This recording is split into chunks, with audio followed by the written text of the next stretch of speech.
Hello बच्चों, भौतिक विज्ञान के channel vibrant physics bye Ashutosh Gupta में आपका हार्दिक स्वागत।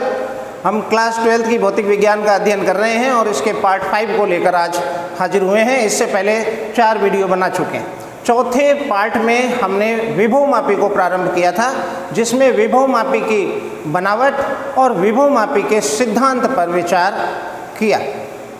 विभव मापी का जब सिद्धांत हम विचार कर रहे थे, उस समय एक नई भौतिक राशि हमारे सामने निकल कर आई और वो थी विभव प्रवणता। आज हम उसी को आगे बढ़ाएंगे। यहाँ हमने विभव प्रवणता किन किन बातों पर निर्भर करती है, इस पर भी चर्चा करी थी और साथ ही ये भी जाना था कि विभव मापी में किन किन सावधानियों को हमें रखना चाहिए। आज का टॉपिक हम शुरू तो मानकीकरण करेंगे, लेकिन उससे पहले पिछले वाले वीडियो से थोड़ा हम आगे बढ़ते हैं। इसलिए जो आज की इस क्लास को देख रहे हैं वो इससे पहले वाली क्लास आवश्यक रूप से देख लें, ताकि चीज़ें आसानी से समझ में आए। हमने विभव प्रवणता को समझा था, और विभव प्रवणता क्या थी ये आप एक बार फिर से याद करें, क्योंकि आप देख चुके हैं पिछली क्लास। तो विभव प्रवणता एज EP/L थी, वहाँ ये डायरेक्ट हम वहाँ से ले रहे हैं। विभव प्रवणता है एकांक लंबाई पर विभव पतन के मान को हमने विभव प्रवणता कहा था। अब EP जो है प्राथमिक परिपथ में लगे सेल का विद्युत वाहक बल है, और L जो है तार AB की लंबाई है, जो सामान्यतया मैंने बताया 10 मीटर लंबा तार होता है। अलग अलग लंबाई के भी विभव मापी हो सकते हैं। यहाँ विभव प्रवणता को हमने दूसरे रूप में लिखा था का x बराबर IR/L। यदि यहाँ EP का मान मैं VAB लूँ तो पिछली क्लास को आप आवश्यक रूप से देखें कि ये क्यों लिया था। ये तब लिया था जब ये धारा नियंत्रक का वैल्यू 0 हो और इसका आंतरिक प्रतिरोध 0 हो, टोटल विभव पतन तार AB पर हो रहा हो, उस स्थिति में। और फिर V की वैल्यू हमने IR ली। अब यहाँ इसको इस रूप में भी लिखा था, R/L को मैंने RM लिखा था, दिस R/L को, और R/L जो था एकांक लंबाई का प्रतिरोध है। बच्चों, इसके आगे हम बढ़े तो हमने विभव प्रवणता को इस प्रकार लिखा था, EP/R' plus small r plus capital R into R/L। इस रूप में हमने लिखा था। ये तब लिखा था जब ये R वगैरह इसके प्रतिरोध, इसके धारा नियंत्रक के प्रतिरोध को हमने R' कहा है और सेल के आंतरिक प्रतिरोध को स्मॉल r का है। जब ये 0 नहीं है तो फिर विभव प्रवणता इस प्रकार लिखी थी। लेकिन याद करें कि जब हमने कह दिया R' 0, यानी धारा नियंत्रक का प्रतिरोध 0 और आंतरिक प्रतिरोध 0, तो उस स्थिति में ये दोनों 0 रखने से ये कट गए और अगेन EP/L आया, तो x बराबर EP/L प्राप्त हुआ, यानी यही चीज़ वापस आई। लेकिन इसमें हमने यहाँ देखें तो R की वैल्यू हमने कुछ रखी थी। याद करें, R की वैल्यू हमने रखी थी ρL/A। तो R की वैल्यू मैं ρL/A रखूं तो क्या बनेगा, तो x बराबर I/L तो है, R की वैल्यू रख रहा हूं ρL/A, और L से L कैंसिल हुआ था, तो x की वैल्यू हमें मिली थी I/ρ/A। ये भी विभव प्रवणता को दर्शा रही है, यानी एक ये विभव प्रवणता का ये भी सूत्र है। एक ये सूत्र आपको मिला था, दूसरा, और एक ये सूत्र है 3, ये भी है, लेकिन विशेष स्थितियों में है। बच्चों, A का मान हमने अनुप्रस्थ काट जो है πr² रखा था, क्योंकि तार का अनुप्रस्थ काट वृत्ताकार होता है और इसलिए इस तरह से हमने लिखा था। तो ये विभव प्रवणता पर कुछ महत्वपूर्ण सूत्र थे, जो कि आंकिक प्रश्न जब आप हल करेंगे तो वहाँ काम आएंगे। यहाँ से हमें पता चलता है, क्या पता चलता है, ये चीज़ मैंने वहाँ बताई थी, लिखी नहीं थी, तो मैं यहाँ लिख देता हूँ। स्पष्ट है विभव प्रवणता पॉइंट नंबर 1 किन किन बातों पर निर्भर करती है वो पता चल रहा है। तो इस सूत्र को देखें आप तो I पर, रो पर और A पर निर्भर करती है। तो विभव प्रवणता X is directly proportional to I, समानुपाती है, डायरेक्टली प्रोपोर्शनल टू रो विशिष्ट प्रतिरोध के समानुपाती है, और इन्वर्सली प्रोपोर्शनल टू A यानी अनुप्रस्थ काट के व्युत्क्रमानुपाती है। अब यदि हम चाहें कि विभव प्रवणता कम हो, हम चाहेंगे विभव प्रवणता कम हो, क्यों चाहेंगे ये मैं इसमें चर्चा करूंगा जब मैं मानकीकरण सिखाऊंगा।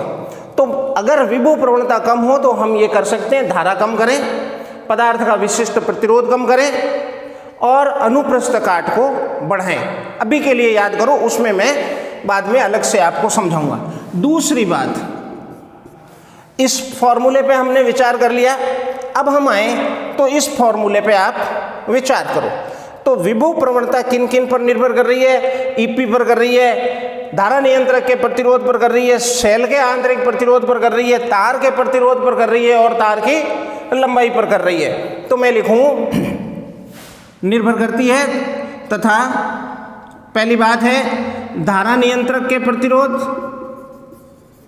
धारा नियंत्रक का प्रतिरोध, दूसरा आंतरिक प्रतिरोध, और भी कोई यदि प्रतिरोध जुड़े हैं तो अन्य प्रतिरोधों पर निर्भर करती है, अन्य प्रतिरोधों पर निर्भर करती है। बच्चों, इन बातों पर विभव प्रवणता निर्भर करती है। हम क्यों सीख रहे हैं? क्योंकि हमें इसकी अभी आवश्यकता पड़ेगी। ठीक है, जब हम सुग्राहिता पढ़ेंगे तब आवश्यकता पड़ेगी। अब मैं कह दूं तीसरी बात, यदि थर्ड पॉइंट है, यदि R डैश का मान 0 हो, मतलब धारा नियंत्रक का प्रतिरोध 0 हो, सेल का आंतरिक प्रतिरोध अगर 0 हो, ये 0 हो तो R से R घट जाएगा, तो क्या आएगा? EP/L। और उस स्थिति में क्या ये आगे बढ़ के हम ये ले सकते हैं? नहीं ले सकते, क्योंकि यहाँ पर हमने R डैश और R को 0 कर दिया, तो इसको 0 करते ही ये स्थिति आ गई, और उसमें हम R की वैल्यू कहाँ रखेंगे? क्योंकि R से R ये कट रहा है, ये तो तभी R की वैल्यू हम रख पा रहे हैं जब हम यहाँ हैं। ठीक है, तो फिर हम कहेंगे कि ये सूत्र हम नहीं प्राप्त कर सकते, यानी उस समय धारा पर भी निर्भर नहीं करेगी, प्रतिरोध पर भी नहीं करेगी और अनुप्रस्थ काट पर भी निर्भर नहीं करेगी।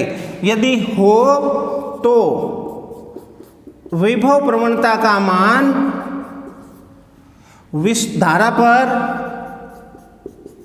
विशिष्ट प्रतिरोध पर तथा अनुप्रस्थ काट पर निर्भर नहीं करता है। ध्यान रखें, इंपॉर्टेंट पॉइंट है, नहीं करता है। तो किस पर करता है? तो अगर ये 0 है तो हमें ये सूत्र मिल जाता है, यानी हमें ये सूत्र मिल जाता है। तो निर्भर किस पे करता है? केवल और केवल L पर, लंबाई पर निर्भर करता है, और लंबाई बढ़ा देने पर विभव प्रवणता कम हो जाती है। इस पर भी करेगा, तो इसका विद्युत वाहक बल हमें विचार आगे करेंगे, अभी ये समानुपाती है। ठीक है, तो ये पॉइंट है जिसे आप नोट कर लें कि विभव प्रवणता किन किन बातों पर निर्भर करती है। चलें आगे। अब इसका जो दूसरा पॉइंट कल शेष रह गया था वो है सावधानियां हमें क्या रखनी चाहिए। बच्चों, हमें सावधानियां यहाँ क्या रखनी चाहिए वो मैं थोड़ी सी लिख देता हूँ। ठीक है, तो हम सावधानियों पर विचार कर ले। इसके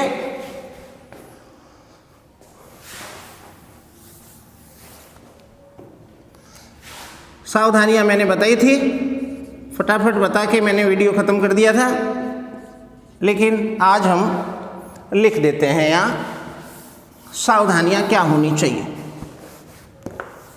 पहली बात आपको लिखना होगा, क्योंकि 1 नंबर में अलग से पूछी जा सकती है। तो सावधानियां इसकी ये है, पहली कि अधिक समय तक धारा प्रवाह नहीं करना चाहिए। कल बताया था मैंने, अधिक समय तक धारा प्रवाह नहीं करना चाहिए। दूसरा, रगड़ कर नहीं चलाना चाहिए क्योंकि अनुप्रस्थ काट बदल जाएगा। तीसरा पॉइंट इसका यह है कि इस सेल का विद्युत वाहक बल यहां लगे सेल पर, जिस सेल का हमें विद्युत वाहक बल ज्ञात करना है उस सेल से अधिक होना चाहिए। EP should be greater than E की पुस्तक में लिखे हुए हैं डिटेल से, आप वहां से देखकर लिख लें। और चौथा पॉइंट है इसमें कि कोई भी सेल जोड़ो, चाहे प्राथमिक परिपथ हो चाहे द्वितीयक परिपथ हो, सभी सेल के पॉजिटिव सिरे A से जोड़े जाने हैं। ये पहले से नियम बना के हम रख लेते हैं, क्योंकि प्राथमिक परिपथ का पॉजिटिव जहाँ जुड़ा होगा बाकी के सारे सेल के पॉजिटिव सिरे इसी पर आएंगे। अभी हम देखेंगे जितने भी सर्किट बनाएंगे सब में सेलों के पॉजिटिव को हम A से जोड़ेंगे। तो ये इसकी कुछ सावधानियां हैं जो आप नोट कर लें। चले आगे।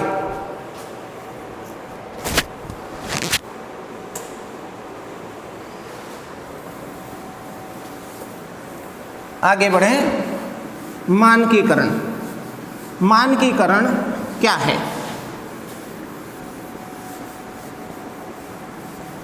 अब आपने ये सीखा कि मानकीकरण समझें हम, लेकिन उससे पहले आप ये देखें कि विभवमापी का सिद्धांत क्या है। यदि मैं इस सेल के विद्युत वाहक बल को ज्ञात करने जा रहा हूं तो मैं क्या करूंगा? मैं धारामापी में तार AB पर विसर्पित कुंजी द्वारा ऐसा बिंदु प्राप्त करूंगा जहां शून्य विक्षेप की स्थिति हो, और मान लें यदि ये L लंबाई पर प्राप्त होता है तो मैं कहूंगा कि विभवमापी के सिद्धांत से, मैं अभी यहाँ थ्योरी लिखूंगा, विभवमापी के सिद्धांत से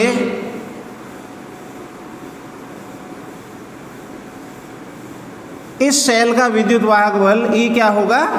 X × L, क्योंकि X हमने पहले ही ज्ञात कर लिया है, जो क्या है विभव प्रवणता है, एकांक लंबाई पर विभव पतन है। इस सेल के द्वारा इस तार AB पर एकांक लंबाई पर विभव पतन है। और यहाँ X क्या है? यहाँ X क्या है? विभव प्रवणता है, विभव प्रवणता है। और इसका मान क्या होता है? EP/L, EP/L होता है।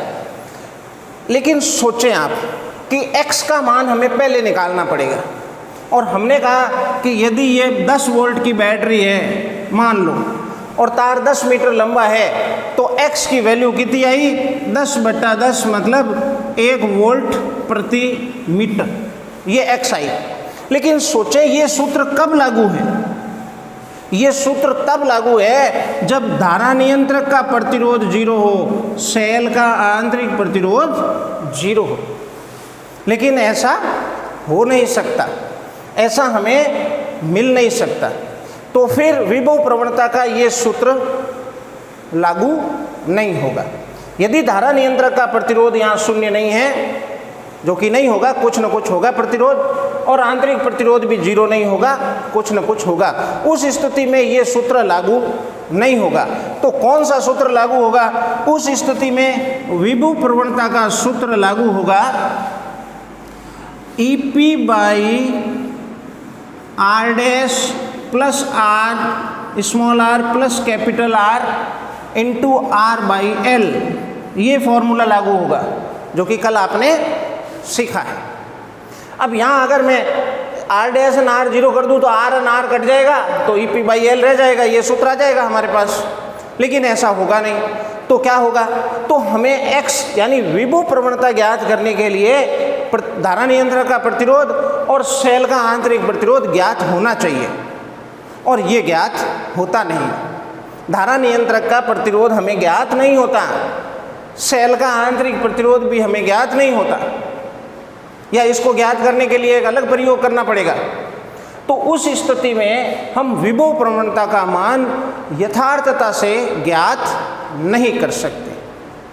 और जब विभव प्रवणता का मान आप ज्ञात नहीं कर पाओगे तो फिर अज्ञात सेल के विद्युत वाहक बल को भी ज्ञात नहीं कर पाओगे। अज्ञात सेल का विद्युत वाहक बल ज्ञात करने के लिए हमें x की वैल्यू ज्ञात होनी चाहिए। तो मुद्दा यही है कि विभव प्रवणता कैसे ज्ञात करें, यथार्थता से मापन विभव प्रवणता का कैसे करें। किसी विभव मापी के विभव प्रवणता का मान यथार्थता से ज्ञात करना ही विभव मापी का मानकीकरण कहलाता है। यही है मानकीकरण। मानकीकरण क्या है? सिंपल है, विभव प्रवणता का मान यथार्थता से मापन करने की विधि। अब सवाल यह है कि विभव प्रवणता का मान यथार्थता से मापन क्यों नहीं हो सकता, तो उसके मैंने पहले आपको कारण स्पष्ट किए, और उसमें कारण है देश एंड देश जीरो नहीं होते। तो इस बात को मैं यहाँ लिखता हूँ, लिखूँ क्योंकि प्राथमिक परिपथ में लगे धारा नियंत्रक का प्रतिरोध, क्या नाम दिया इसे? R dash. सेल का आंतरिक प्रतिरोध, क्या नाम दिया इसे? Small r। ज्ञात नहीं होते हैं, अतः विभव प्रवणता का यथार्थ मापन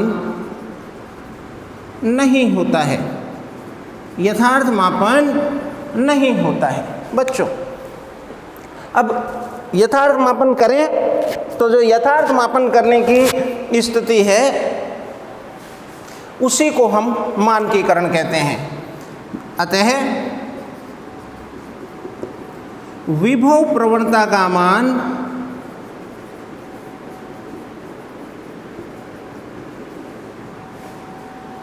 यथार्थता पूर्वक ज्ञात करने की प्रक्रिया को विभव मापी का मानकीकरण कहते हैं। मानकीकरण कहते हैं। बहुत ही सिंपल बात है कि मानकीकरण क्या इम्पोर्टेंट बहुत है, क्योंकि इसके बिना प्रयोग आगे बढ़ेगा नहीं। जैसे ही आप अज्ञात सेल का विद्युत वाहक बल ज्ञात करोगे, संतुलित लंबाई ले लोगे और उस संतुलित लंबाई को x से गुणा करनी पड़ेगी, यानी x का मान चाहिएगा। तो x का मान ज्ञात करने की जो प्रक्रिया है वही प्रक्रिया मानकीकरण है। याद करें, मानकीकरण क्या है? विभव प्रवणता का मान यथार्थता पूर्वक ज्ञात करना ही मानकीकरण कहलाता है। और क्यों नहीं ज्ञात होता उसका कारण मैंने आपको समझाया, आप इसे नोट करें। अब कैसे करेंगे उसे मैं आपको यहाँ बता रहा हूँ कि करेंगे कैसे। अब ये हमारे सामने दिक्कत आ गई कि इसका प्रतिरोध हमें ज्ञात नहीं, ठीक है, आंतरिक प्रतिरोध ज्ञात नहीं, तो मानकीकरण यानी विभव प्रवणता ज्ञात कैसे करें। तो विभव प्रवणता ज्ञात करने के लिए हम एक इनडायरेक्ट मेथड काम में लेते हैं। इनडायरेक्ट मेथड ये है कि मैं इस सेल को, द्वितीयक परिपथ में लगे सेल को ज्ञात सेल में बदल देता हूँ। मुझे इस सेल का विद्युत वाहक बल ज्ञात करना है, लेकिन उससे पहले मुझे विभव प्रवणता ज्ञात करनी है, यानी मानकीकरण करना है। तो उसके लिए मैं क्या करूँगा कि पहले मैं अज्ञात सेल को हटा दूंगा और एक ज्ञात सेल लगा दूंगा। ज्ञात विद्युत वाहक बल का एक सेल पहले लगा देता हूँ। अब मेरे को ज्ञात है कि ये विद्युत वाहक बल 3 वोल्ट विद्युत वाहक बल का ये सेल है, ये मुझे मालूम है, ज्ञात लगा दिया। फिर मैं क्या करूँगा, फिर मैं इसको संतुलित करूँगा। अब मान लें कि संतुलन होना जो L0 लंबाई पर हुआ, तो इस सेल का विद्युत वाहक बल क्या आएगा, E0 बराबर XL0। विभवमापी का यही सिद्धांत है। यहाँ मैंने एक ज्ञात विद्युत वाहक बल का सेल ले लिया और फिर वही प्रक्रिया करी और यहाँ संतुलित लंबाई ज्ञात करी। मान लिया वो संतुलित लंबाई L0 दूरी पर आई, तो विभवमापी का सिद्धांत क्या कहता है, विभवमापी का सिद्धांत ये कहता है कि इस सेल का विद्युत वाहक बल E0 कितना होना चाहिए, x इंटू L0 होना चाहिए। और अब चूंकि ये L0 तो संतुलित लंबाई है जो हमें ज्ञात है, और वास्तव में E0 भी हमें ज्ञात है, ये हमने ज्ञात ही सेल लिया है। और इधर मैं पक्षांतरण कर दूं इसका, तो x बराबर क्या आएगा, E0 बाई L0। हमें ये भी ज्ञात, ये भी ज्ञात, तो हमें x ज्ञात। अब इस प्रक्रिया में हमें प्राथमिक सेल में लगे इसका धारा नियंत्रक का प्रतिरोध और सेल का आंतरिक प्रतिरोध बिल्कुल नहीं चाहिए। हमने सिर्फ इसको ज्ञात सेल से बदल के विभव प्रवणता का मान ज्ञात कर लिया, बिल्कुल सिंपल है। तो हमें किसी अज्ञात सेल का विद्युत वाहक बल ज्ञात करने से पहले एक ज्ञात सेल को द्वितीयक परिपथ में लगाकर संतुलित लंबाई ज्ञात करके पहले विभव प्रवणता निकाल लेते हैं, और यही प्रक्रिया मानकीकरण कहलाती है। तो बच्चों, मानकीकरण में क्या हमने किया, मानकीकरण में हमने एक ज्ञात सेल लगा दिया और इस ज्ञात सेल को हमने नाम दे दिया मानक सेल। अब मानक सेल जो हम यहाँ लगा रहे हैं वो कैसा होना चाहिए, मानक सेल ऐसा होना चाहिए जिसका विद्युत वाहक बल लंबे समय तक स्थिर बना रहे और हमें एग्जैक्ट ज्ञात हो उसका विद्युत वाहक बल। अब यहाँ पर E0 एग्जैक्ट ज्ञात होना चाहिए। अगर ये एग्जैक्ट ज्ञात नहीं है तो फिर वही समस्या आएगी, x ज्ञात नहीं होगा। तो मानक सेल की ये खासियत है कि एक तो उसका विद्युत वाहक बल ज्ञात होना चाहिए और लंबे समय तक उसका विद्युत वाहक बल नियत बना रहना चाहिए। इसके लिए हम कैडमियम या डेनियल सेल का प्रयोग करते हैं, ध्यान रखें, इसके लिए हम कैडमियम सेल या डेनियल सेल का प्रयोग करते हैं। और कैडमियम और डेनियल दोनों सेलों के लिए हमें विद्युत वाहक बल ज्ञात है, 1.0186 कैडमियम सेल के लिए है और 1.08 डेनियल सेल के लिए है, डेनियल सेल के लिए। तो हम इन सेलों को मानक सेल के लिए रूप में काम में लेते हैं। बच्चों, यहाँ तक आपने उतार लिया है कि विभव प्रवणता का मान यथार्थपूर्वक ज्ञात करने की प्रक्रिया को विभवमापी का मानकीकरण कहते हैं। अब मैं आता हूँ करेंगे कैसे, वो भी लिख देता हूँ। बच्चों, इसके लिए हम द्वितीयक परिपथ में एक ज्ञात विद्युत वाहक बल का मानक सेल प्रयुक्त करते हैं, मानक सेल प्रयुक्त करते हैं। मानक सेल वह होता है, मानक सेल वह सेल होता है जिसका विद्युत वाहक बल लंबे समय तक नियत बना रहे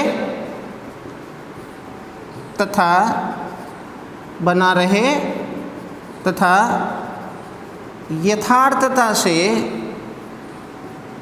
ज्ञात हो।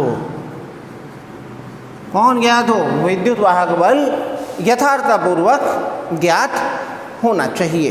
बच्चों, ये मानक सेल कहलाता है। अब मानक सेल लगा दिया, उसके बाद क्या करना है? अब मानक सेल लगा के हम मानक सेल से संतुलित लंबाई ज्ञात करते हैं। फिर मैं लिखूं कि मानक सेल के लिए विसर्पी कुंजी द्वारा तार AB पर संतुलित लंबाई प्राप्त करते हैं, लंबाई प्राप्त करते हैं और माना L0 सेंटीमीटर है।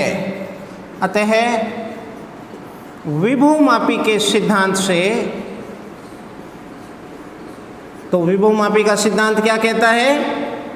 यदि संतुलित लंबाई L0 है, बच्चों सिद्धांत लिख रहा हूँ, तो विभवमापी का सिद्धांत क्या कहेगा कि ये मानक सेल का विद्युत वाहक बल XL0 होना चाहिए। यहाँ हमें E0 भी ज्ञात, L0 भी ज्ञात, संतुलित लंबाई अभी ज्ञात करी है और मानक सेल हमने ये लिया है कैडमियम या डेनियल, और पक्षांतरण करके हम E0/L0 कर देते हैं। अब मैंने यहाँ आपको बताया कि मानक सेल वह सेल होता है जिसका विद्युत वाहक बल लंबे समय तक नियत बना रहे और यथार्थता से ज्ञात हो। इसी में जोड़ना है आपको अतः यहाँ जोड़ना है आपको, अतः मानक सेल के रूप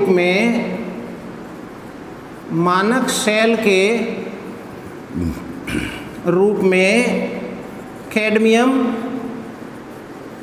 या डेनियल सेल का प्रयोग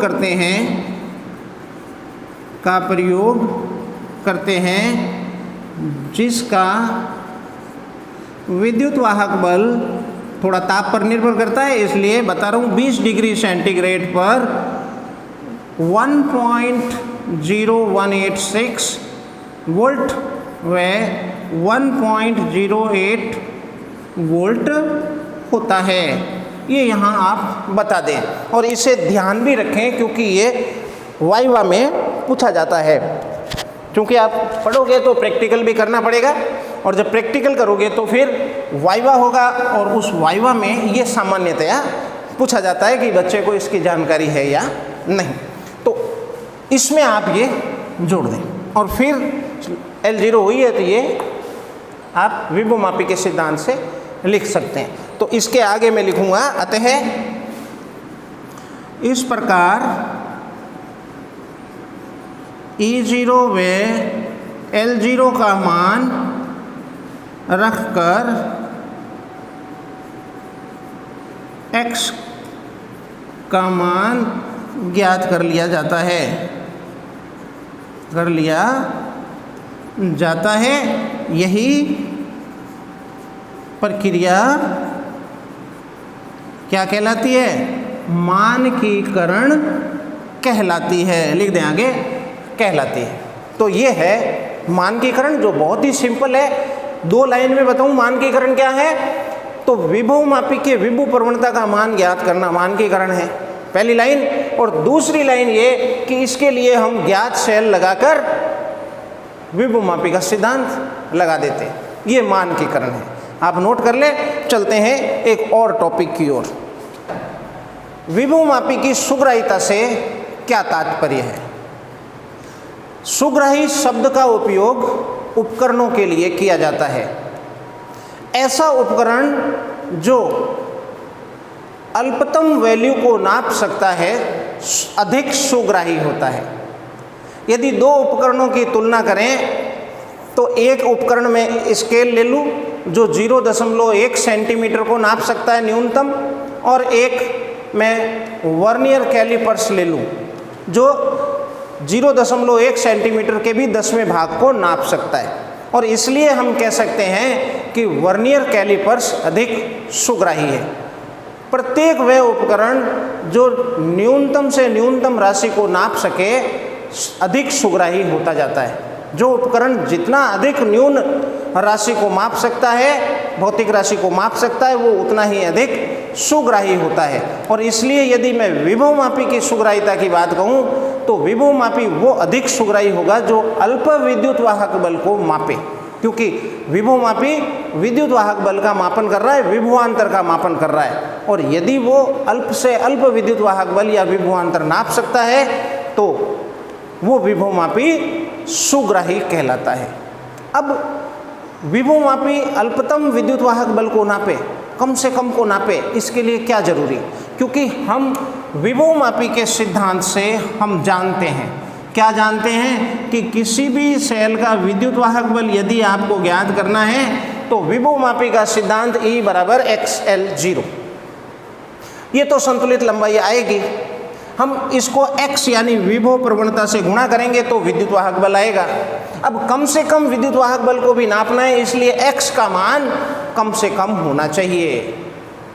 तो विभव प्रवणता का मान जितना कम होगा विभवमापी की सुग्राहिता उतनी ही अधिक होगी। तो ये सुग्राहिता को हम लिखें, क्या होती है सुग्राहिता? कि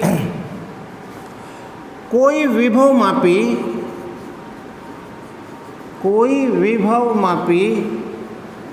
जितने अल्पतम विद्युत वाहक बल को मापता है वह उतना ही अधिक सुग्राही होता है, उतना ही अधिक सुग्राही होता है। विभवमापी की सुग्राहिता विभवमापी की सुग्राहिता बढ़ाने के अधिक हो, इसके लिए आवश्यक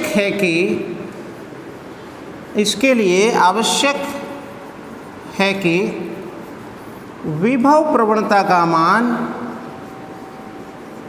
ध्यान रखें, विभव प्रवणता का मान न्यूनतम हो, जैसा कि मैंने आपको यहाँ बताया। तो विभव प्रवणता का मान अल्प से अल्प होना चाहिए। अब कैसे करें? सुग्राहिता आपने समझी, सुग्राहिता वो है, विभवमापी वही सुग्राही कहलाता है जो अल्पतम विद्युत वाहक बल को मापता है। और विद्युत वाहक बल को मापने के लिए विभव प्रवणता अल्प होनी चाहिए, क्योंकि इस पे तो हमारा कंट्रोल नहीं है, इस पर है। तो विभव प्रवणता को हम न्यून करना चाहेंगे। अब विभव प्रवणता है क्या? तो विभव प्रवणता आपको पता है क्या है? EP/L। आपको पता है विभव प्रवणता क्या है? विभव प्रवणता है IR/L। E का मान मैंने V रख दिया, फिर I का मान आपको पता है आगे से आगे, तो मैं यहीं पे आके रुकता हूँ। अब विभव प्रवणता कम करूँ, इसके लिए मुझे धारा कम करनी चाहिए। धारा कम करूँ इसमें बहने वाली, उसके लिए आवश्यक है कि मैं इस सेल के विद्युत वाहक बल को कम करूं, जो कि हमारी पहली शर्त में था, सावधानी में था कि प्राथमिक परिपथ में लगे सेल का विद्युत वाहक बल द्वितीयक परिपथ में लगे सेल से अधिक होना चाहिए। सामान्यतया इसका विद्युत वाहक बल हम अधिक रखते हैं, तो हम ये कर नहीं सकते, धारा को हम कम नहीं कर सकते। दूसरा, प्रतिरोध को कम करो, तार का प्रतिरोध कम करो तो इस पर विभवपतन कम हो जाएगा। तीसरा, लंबाई बढ़ाओ, यहाँ भी देखो लंबाई बढ़ाओ। तो हमारे पास मोटे मोटे रूप से, अगर मैं वहाँ जाके लिखता, एक सूत्र और आया था, x बराबर I/ρ/a, इन पे भी विचार करूँ तो विभव प्रवणता कम करने के लिए धारा कम करूँ, प्रतिरोधकता कम करूँ, प्रतिरोधकता कम करूं यानी प्रतिरोध कम करूं, वो पॉइंट आ गया। अनुप्रस्थ काट बढ़ाऊं, तो ये सब बातें संभव नहीं है। और संभव यहाँ क्या है वो मैं आपको बताता हूँ। तो विभव प्रवणता का मान न्यूनतम हो, इसके लिए यहाँ लिखूँ मैं,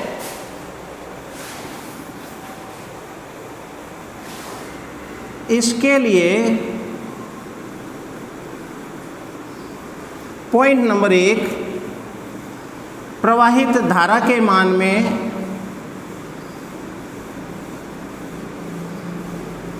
में कमी करनी होगी। दूसरा पॉइंट, तार AB की लंबाई बढ़ानी होगी, तो तीसरा, प्रतिरोधकता कम करनी होगी। अब इन सब बातों में ये हमें मान्य नहीं, क्योंकि ऐसा करने पर दूसरे प्रभाव पड़ेंगे। तो हमें मान्य क्या है?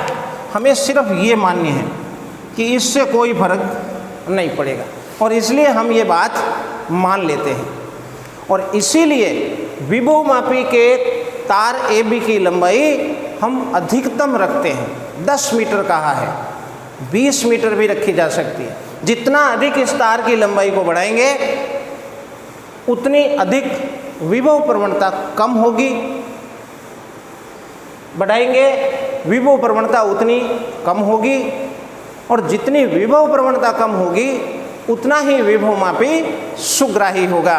तो बच्चों यहाँ मैं लिखूं कि यहाँ हमें अन्य शर्तें मान्य नहीं।